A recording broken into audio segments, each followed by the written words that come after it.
Hey guys, it's Lacey.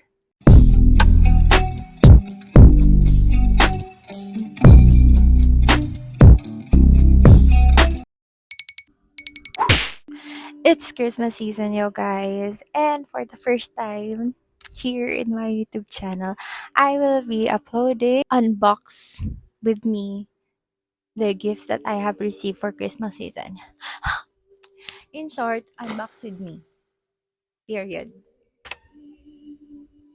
It's been and months since I've last uploaded a video here on my YouTube channel. So right now it's good to be back. Di ba? Na mag-unbox tayo ngayon. I don't know if I'll be mentioning their names pa or no na. Kasi I know some of them doesn't want to be mentioned on social media or such. But sige, initials na lang. Ganun. Kung sino yung nagbigay. Di ko na sasabihin yung full name and all. So, mag-start na tayo. Naririnig niyo pa ba? So, for gift number 1, this is from C. From Ma'am C. Ang natanggap natin sa kanya ay note na may nakalagay, Ma'am Lois. Ma'am Lois, happy holidays. Heartsy. Aww, this is a gift. Tanggalin ko na yung sticky notes. Ay lang ba? Or no? Ay, napunit ko na siya. Okay, so what I have received here is a lippy from O2O. Oh, diba? Nakatanggap ka ng regalo, gagamitin mo. Papakita mo dun sa tao na ginamit mo yung binigay niya. After that, na-appreciate niya na, oh, na-appreciate. Pero paano ba ito buksan? Wait lang. Oh my gosh. Wait. Ay, no. I found it. Hindi. Ate Curls. Try natin, gagamitin natin siya. Ay, natanggal na, ma'am. Okay. This is from O2O. The shade Sweet. Ang cute niya. Siguro kasing laki lang siya ng ano ko. Ng thumb. Ang haba. Hindi pala. Shade Sweet. Papatong ko lang siya sa lipin na gamit ko ngayon. Wow. Ay, ang bangong cute. Sarap kainin. May pagkakaiba ba? Parang same shade ng ginagamit kong lipin. Bugs! Ay, ang ganda. Lakas maka Snow White. Cute! Ay, bago na akong favorite na lipstick. Naman, ang ganda. Talagang nireview ko yung binigay, ano? Ganda. Very light sa lips. I love it. Thank you so much, Mamsi. Okay, next naman. This is from one of the professors. Nakabukas na siya kasi I was informed na food yung laman ng gift. So, binuksan ko siya kasi baka ma-expired or something. Then, upon opening, ito pala yung laman. Ayan naman talaga, di ba? Hello talaga sa ating sweet tooth for this Christmas season. Thank you so much. And so, next naman from Sir Y. Cute so much. Ang cute na to. Lalo na kasi pink. Pair of socks. Thank you so much. Thank you, socks. Thank you. Ay, hindi pa nagamit. Gagamit ko yan. Mahilig ako magmedyas. Alam niyo ba yon? Ano naman? So, it's time to open the gifts. Ala, ang cute. Oh my gosh. Ala, ang ganda. Yeah. It's a pen case. Pencil case. Thank you so much. Hala, ang cute.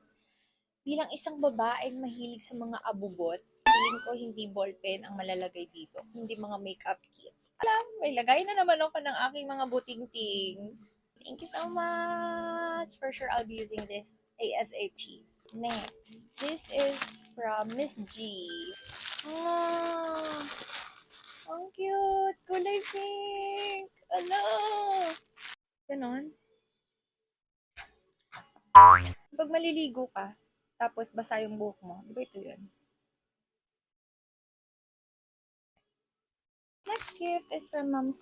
So let's open this one. Oh, ang ganda. What if may laman tong 1,000? Hindi. Alam, may laman siya. Charan! Ay, hindi may barya. Tama, kasi ganun daw talaga kapag nagbibigay ka ng wallet, may laman na barya or may laman na 1,000.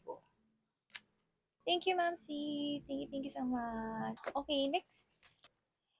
From Miss R. Miss R! Thank you so much. Bash. Bash by Bea Alonso. Wallet. Wallet siya. Wallet siya, guys. Alam, cute. siya multiple compartments. I think it's up to you kung anong gusto mong gawin dito. Gagawin mo ba siyang wallet? Gagawin mo ba siyang lagayan ng mga charger, earphones, ganon. Mo siyang gawing mini organizer. Lalo sa mga katulad ko na maraming abubot sa buhay. Oh, thank you. And also, we have received gifts then this is from letter R. Thank you so much, Girly Pop. Thank you. This is a gift cert. Binigyan niya ako ng gift cert like out of the blue. Tinawag niya ako, nagpa-practice kami ng Christmas party performance namin. Ganyan and all. Sabi niya, lumabas naman ako. Kasi inabot niya sa akin. I was shocked kasi sobrang unexpected na maka-receive from her. Specifically from her.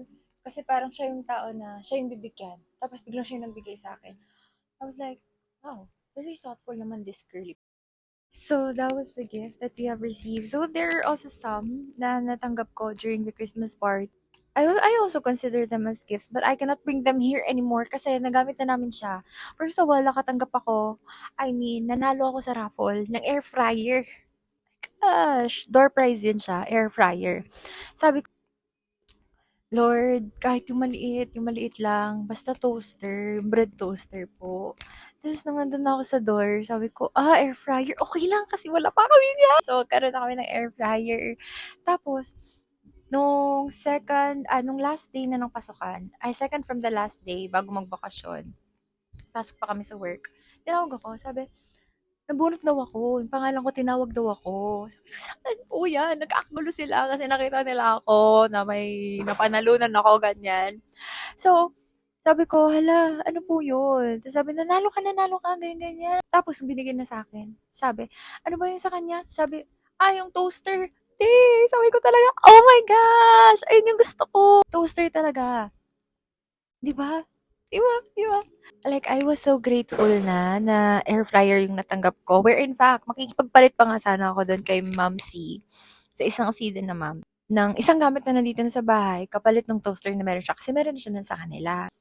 So, nung nagkita kami doon, sabi ko na, hindi na kami magsiswap kasi nakuha ko na siya. Ayan, meron akong sarili dito sa bahay.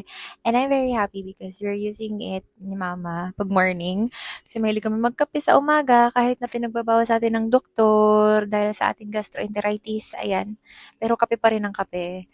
So, mas naging masayang kainin yung tinapay. Kasi toasted na siya sa umaga. So those are the gifts that I have received for this Christmas season.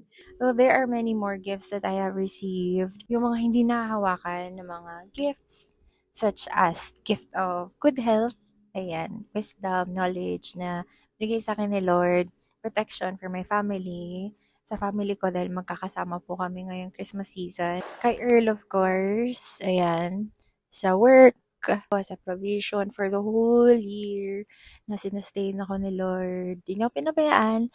And let us always be reminded that aside from Christmas is the season of giving and season of love, that we are also celebrating the birth of our Savior, Jesus Christ. Sana makapag-upload pa po ako ng more contents bago mag-end yung Christmas or in 2026.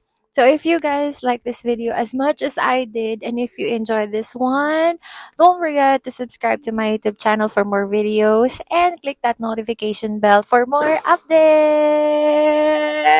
Belated Merry Christmas to all of you guys.